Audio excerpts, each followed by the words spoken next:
Gold's mystical qualities have attracted human beings since the dawn of time. But gold is so much more than a mere commodity or even monetary value. Gold has plenty of nuggets of wisdom, which I'm going to share with you. First, the history of gold. It's been found over 7,000 years in mines, with the earliest records in Bulgaria. But even beyond that, 40,000 years ago, we found golden nuggets in Spanish caves. And then we look at the Vedic tradition. Gold is way before even 40,000 years in the Vedic tradition.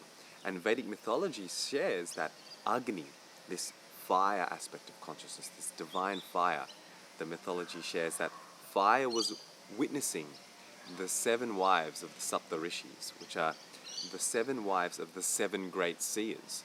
And Agni, this fire, was overcome with lust, and his semen spilt from him and fall onto the ground. When this happened, this is how gold came. So gold is the essence, that reproductive essence, refined essence of fire. Because, for example, in Ayurveda, when we get to the medicinal aspects of gold, it has to be purified. It has to use plenty of fire to transform and make it medicinal. Why is gold our metal of choice? Why is it this superior, fantastic metal? Well, it's very noble.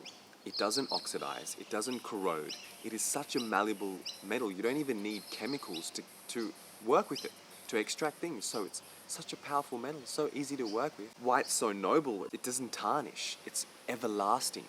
We find gold from Egyptian tombs, which look like it's just come out of the mint. Or gold in shipwrecks, which has been there for who knows how long, which also looks like it's come out of the mint. And even in 1972, there was a spacecraft, Pioneer 10, has on it a golden plaque. This golden plaque is an image of man and our solar system and where Earth is located on the solar system.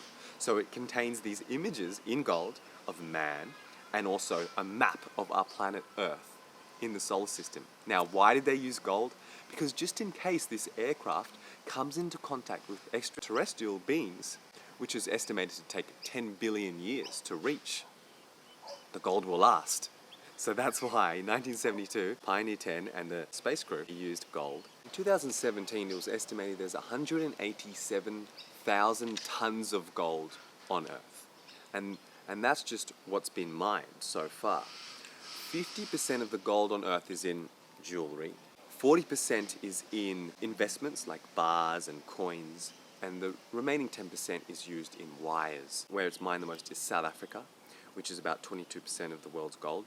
And how this happens is, and there's a famous mine in South Africa, it really happens from meteors in the past hitting the earth and creating this reservoir for the gold to be harvested. So China is the biggest producer of gold. It's about 440 tons a year. And not only is there gold in lands, but there's gold in the sea. It's estimated that there's anywhere between 10 million to 20 billion tons of gold in the sea. Now, this gold is so minuscule. You can see on the periodic table, gold is the sign of AU. And the wonderful thing about ocean is it has basically all the elements on the periodic table. That's why now it's literally a health intervention on the modern health scene to be drinking salt water. But it's so minuscule that it's not even worth harvesting. In fact, there have been many scientists who have attempted to create gold harvesting mechanisms from the ocean. In the early 1900s, there was a man who tried to harvest the salt water and extract the gold, but it was never successful. Gold is way too minuscule in the salt water. So what is the deal with carats and gold? 24 carat, 22 carat, 18, 16? Well, 24 carat gold means the metal is 100% gold. Now this you won't find in jewelry because you can't manipulate it and make jewelry out of it.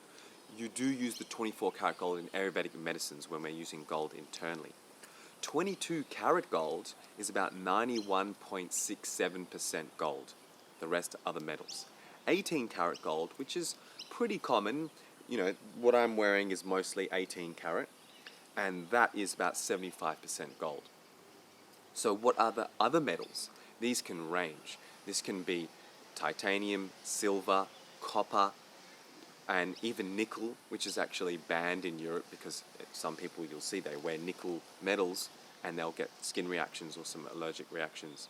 But the metals can differ. Copper's a big one, and of course it will change the color, so you can get even red gold, blue gold, white gold.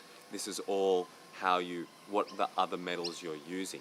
Unfortunately, in Australia and some other Western countries, it's hard to get 22 karat gold. They're more on the lower side, where most of this is from. For example, in India, it's more on the 18 to 22 karat side. Now for the medicinal benefits of gold. Gold has medicinally been used by so many cultures. In Roman times, it was used as an ointment for battle wounds mixed with honey, and great military leaders. In Ayurveda, of course, it is one of the prime medicines. It's called Swarna or Suvarna in Sanskrit. The main thing it says is it's auspicious. It is called a rasayana, which means that which spreads the essence of life. Rasa, ayana. Rasa is the essence of life. It's that fluid within ourselves which maintains our vitality. And so gold, of course, when properly purified and processed, can be like a longevity elixir. It's also a vajikarana, aphrodisiac, because gold is very powerful of strengthening the system. It strengthens the whole physiology and all the tissues and the reproductive tissue, which is not always an easy tissue to strengthen. It usually takes a strong medication to be able to penetrate all the way to the reproductive tissue. It's also known to produce a good voice. It gives pleasantness to the voice. It helps with the intelligence, wisdom, and memory of the brain. It makes the body strong and stout. It's good for the eyes and for the vision. It helps build the body. So things like even tuberculosis or feeling emaciated and consumption, very weak, without being heavy to digest, can be heavy. But when we have it in the ash form, like the common Ayurvedic preparation called basma, it penetrates the system. It doesn't need to be digested. It quickly penetrates the body and builds that deep nourishment. In Ayurveda, it really is so important to purify herbs, especially metals and minerals like gold. We call this purification Shodhana Samskara. Shodhana means purification. Samskara is like removing the scars. It's really important, and this is why there's a lot of confusion about the metals in Ayurvedic medicine, but we have to purify the metals really properly. Then they are highly medicinal. Basma, which means ash or calcified metal. So we take the gold, we purify it through an extensive process, then we calcify it, we burn it into ash. And that ash is such a minute substance, and that can be mixed with other medicines. It can be even taken by itself with honey. So many ways we can take Swarna.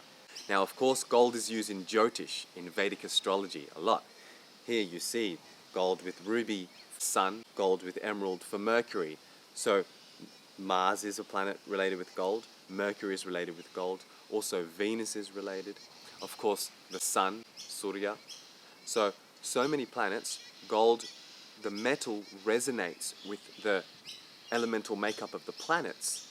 And not only are they having synergistic elements within each other, but also the light of the planets, of the stars, of the sun, shining onto the gold and then onto one's skin enhances that planetary energy. There's a German proverb which says, when gold speaks, every tongue is silent. So gold is this superior divine being. It's this mineral coming from Mother Earth, but a mineral with this radiance, with this tejas, with this, which means this divine fire radiance. And for that, we can utilize it in a sustainable way, in a medicinal way, in a healing way, not to look glamorous, but we keep the gold to ourselves. We keep it under our clothes to touch our body and feel that radiance. So maybe you'll be looking at gold differently and honor its purity and enjoy it and allow it to radiate us, through us, for everyone else to enjoy.